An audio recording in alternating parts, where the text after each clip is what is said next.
juuntaalee irra sirban arrammoo waan biraatu ta'aa jira. Kanaafiyyuu tokkoffaa nuti lolli keenya gosa kamijjiin miti, saba kamijjiin miti. Kabajamaa caffee kana fuulduratti qaamolee hidhatanii naannoo keenya keessa socho'an akka araaraan galu kabaja olaanaadhaan maqaa uummata keenyatti.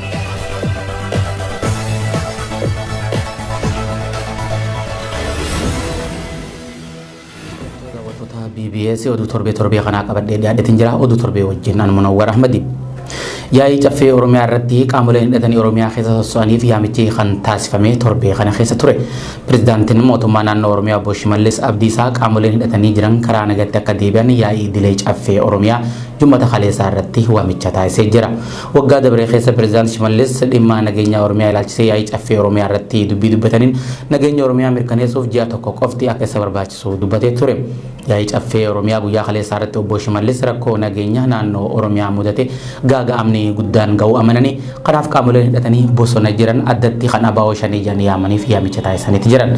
Rogoyyoonni Oromoo ammoo yaamichi Obbo Shimallis kun abaa'oo shanee ofiif Oromiyaa keessatti hundeessanii faallaa waraanaa bilisummaa Oromoo hojjechiisaa turaniif yaamicha taasise malee qabsaa'ota abaa'oo bootiif kan taasifame mitis jedhu. Amma dura miseensa caffee Oromiyaa fi ministeera nageenyaa kan ta'an Obbo Taayyee Dandaa akkasumas miseensi paarlamaa Itoophiyaa Obbo Hangaasa Ibraahim badhaadhinni naannoo Oromiyaa waraana uummata fixaa jiru kana maqaa shanee jedhu ijaaranii akka jiran ragaa bahaniiti ture. Obbo Shimallis Abdiisaa yaa'ii caffee irratti kabajamaa caffee kanaa fuulduratti qaamolee hidhatanii naannoo keenya keessa sosso'an abaa'oo shanee akka araaran galu kabaja olaanaa maqaa uummata keenyaatiin gaafachuun barbaadaa jee. Dabaluunis qaamolee nageenyaa sadarkaa adda addaa fi uummata keenya kan aarsaa qaalii kafalanii gahee olaanaa bahachaa jiraniif kabajamaan caffeen kun akkanaaf galateeffatuun ulfinaan gaafadhaa jechuun dubbatee jira. Jecha pirezidaantichaa booda hirmaatonni caffee harkaa rukutuun galma goosaniiti ture. Kabajamaa caffee kana fuulduratti qaamolee hidhatanii naannoo keenya keessa socho'an abaa'oo shaneen akka araaraan galu kabaja olaanaadhaan maqaa uummata keenyaatiin gaafachuun barbaada. Qaamoleen nageenyaa sadarkaa adda addaa fi uummata keenya aarsaa qaalii kaffalanii fi gahee olaanaa baachaa jiraniif kabajamaa caffeen kun akka naa galateeffatu ulfina olaanaadhaan gaafadha. Kun kanaan osoo jiru miseensi waraana bilisummaa Oromoo tokko viidiyoo gabaabaa miidiyaa hawaasummaa irratti maxxanseen waraanni bilisummaa Oromoo kan qabsaa'aa jiru sirna nafxanyaa buqqisuuf malee gosa yookaan saba tokkollee wajjin osoo hin taane sirnicha waliin ije. Kanaaf sirna nafxanyaa lolaa turre ammas lolaa jirra jechuunis dubbatee jira. Turanii juuntaalee irra sirban arrammoo waan biraatu ta'aa jira. Kanaafiyyuu tokkoffaa nuti lolli keenya gosa kamijjiin miti, saba kamijjiin miti, sirna nafxanyaa waliin. Sirna nafxanyaa loluu jirra kaleessallee adda bilisummaa Oromoo sanaatii fi arrallee sanaatii fi borillee sanaatii.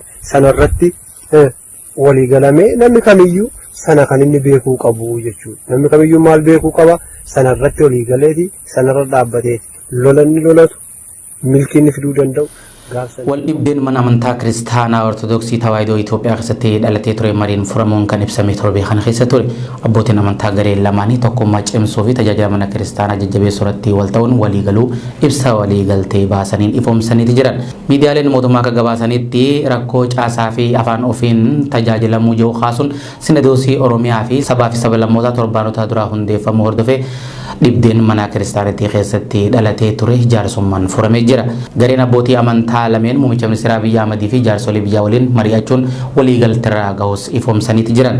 Gaaffiin ijoon afaan ofiitiin tajaajilamuu wajjin wal qabatee ka'eef manni kiristaanatii hojii eegaltee jabeessitee akka itti fuftu waliigalamuu ibsa gara lamaan irraa baheen ifoomsaniiti jiran. Marii kanarratti muummicha ministeeraa Abiyyi Ahmed dabalatee manguddoonni garaagaraa kan argaman yeroo ta'u abbootiin amantaa garee lamaanii yeroo harka wal fuudhanii wal dubbisan viidiyoon mul'atanii ture. Gareen lameen mana kiristaanaa dhibdee isaan jidduu jiru mariin furuu ilaalchisee ibsa kennanii qabxii 10 irratti waliigalullee beeksisan. qabxiin duraa naannoo Oromiyaa keessatti afaan Oromootiin barachuu, kadhachuu fi tajaajila biroo laachuun jabaatee akka itti fufu baajetnii fi humni namaa dabalataan akka ramadamu Oromiyaa fi naannolee biroottis bataskaanonni tajaajiltoota afaan naannichaa beekaniin akka jajjabeeffamu kan jedhudha ture. Qabxii lammeessoo irratti Oromiyaa fi naannolee kaanitti tajaajiltoota afaanicha beekan leenjisuuf kolleejjii banuu fi warra banamee jirus jajjabeessu kutaalee lallabaa Oromiyaa keessa jiraniif gorsitoonni amantichaa afaanicha beekanii fi ittiin tajaajilan muudama ji'a caamsaa dhufu murtaa'ee akka muudaman irrattis waliif galuu ibsaniiti jiran.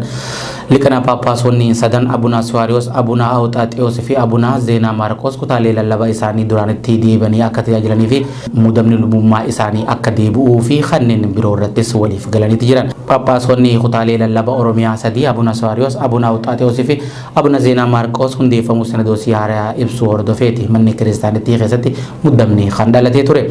Abbootiin amantaa sadan kun kutaalee lallabaa naannoo uummattoota kibbaa fi Oromiyaa keessatti Paappaasota 25 muuduun isaanii ni yaadatama.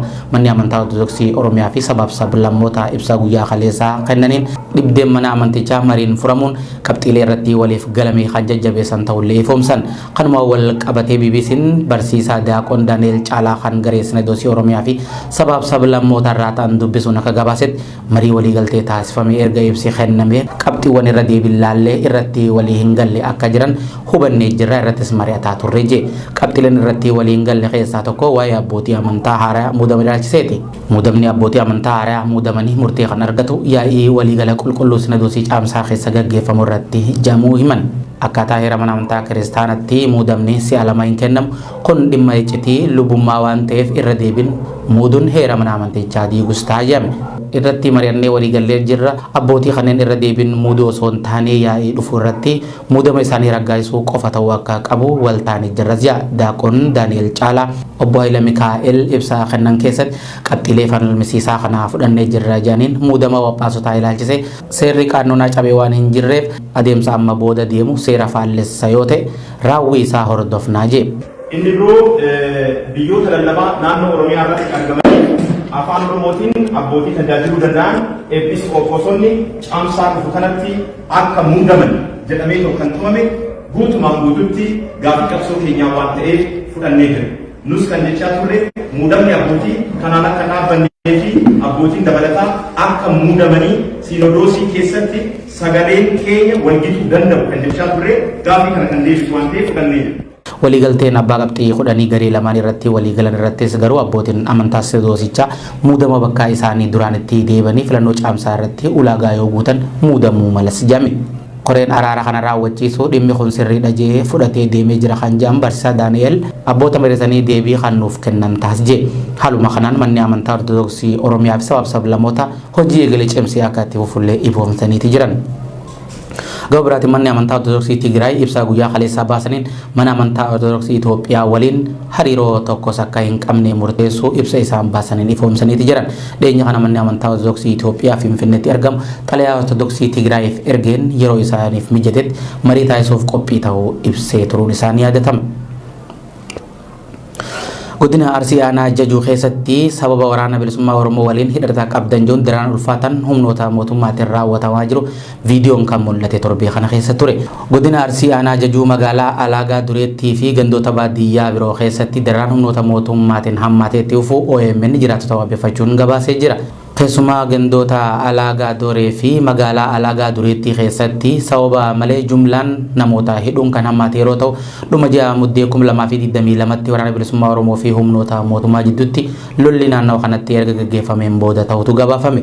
Viidiyoon OMN maxxansee wayita humnoonni mootummaa dargaggoota jilbaan lafarraa qabeelatti oofsan dirqisiisanii fi hiraarsan agarsiisuu bahee jira. Isaanitti machaa Adamaa deemaa mataan na dhuwe.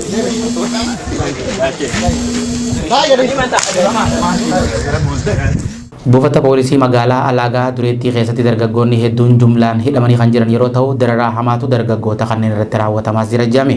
Gandoota gammoojjii laga Awaash daangessan keessattis poolisoonni fi waraanni dararaa daangaa hin qabne raawwachaa jiraachuun kan himame yeroo ta'u lafti qonnaa Appar Awaash jedhamu amma qubsuma waraanaa ta'ee akka jirus ibsamee jira. Kana malees manneen hidhaa keessaa guyyaa guyyaan namoonni baafamanii ajjeefamaa akka jiranillee dubbataa jiran. Oromiyaa keessatti humnoonni mootummaa maqaa baa'oo shaniitiin namoota nagayaa reebuu hidhuu fi ajjeesuun kun baratamaadha. Sababa baawoo shaneetiin sarbamni dargaggoota irraa ga'u hammaachuun dargaggoonni qe'ee isaanii gadhiisanii akka baqachaa jiran odeessi kun ni ifoomsa. Kantiibaan magaalaa Alaagaa Duriitti ammaan dura dhimma dararaa bulchiinsa isaaniitiin dargaggoota irratti raawwatu kanarratti yaada maddeeniif kennaniin hojii seeraa kabachiisuu hojjetaa jirra jechuun isaanii ni yaadatama. Lammiileen Itoophiyaa 380 ol ta'an galaana diimaa keessatti du'arraa baraaramuun kan ibsame torbee kana keessa ture. Dhaabbanni dhimma godaantotaa Kaajeetti karaa Jabuutirraa gara Yaman dooniin imaluun balaa guddaa qabaatus lammiileen kumaatamaan lakkaa'aman deemsa isaanii itti fufaniiti jiran. Mootummaan Jabuutii torbee dabre keessa qofa lammiileen Itoophiyaa gara biyyoota Arabaa osoo imalanii daangaa Jabuutii fi Yaman bidiruun itti imalaa turan garagalan keessaa namoonni 380 kan caalan baraaramuu ibsee jira. Balballi Jabuutiin taasifamu kun karaa galoo galaanaa hulaawwan godaantonni addunyaarra jiran kanneen akkaan balaafamoo ta'an keessaa tokko ta'ee jira.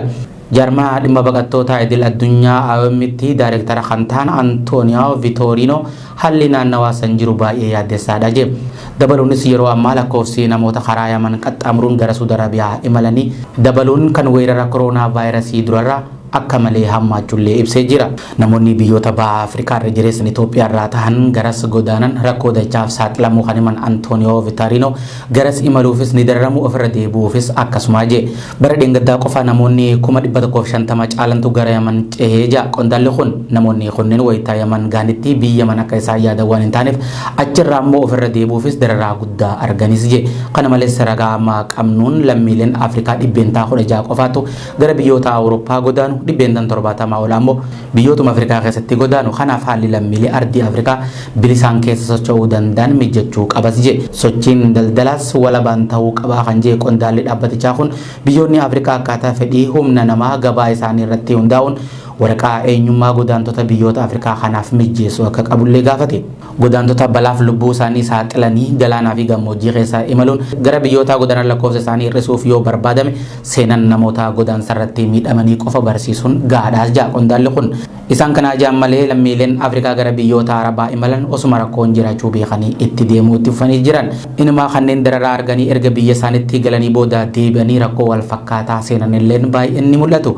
Keessattuu lammiileen Itoophiyaa karaa galaanaa diiman gara Yaman imalan bidiruun ittiin imalan galaana keessaa wayita dhidhiman irra deddeebiin dhagahamaa ture jira. Dararaa bidiruurraa kan dandamatee biyya Yaman gaanis oggura dallaalotaatiin sarbamni hamaan irratti raawwatamaa akka ture ni beekama. Godaantonni Itoophiyaa kanneen Jabuutii, Yamanii fi biyyoota Arabaa Saudi Arabiyaa keessa jiran yeroo irraa gara yerootti rakkoo hammaataaf saaxilamuun ni beekama. Tole kabajamtoota daawwattoota BBS oduun torbee kan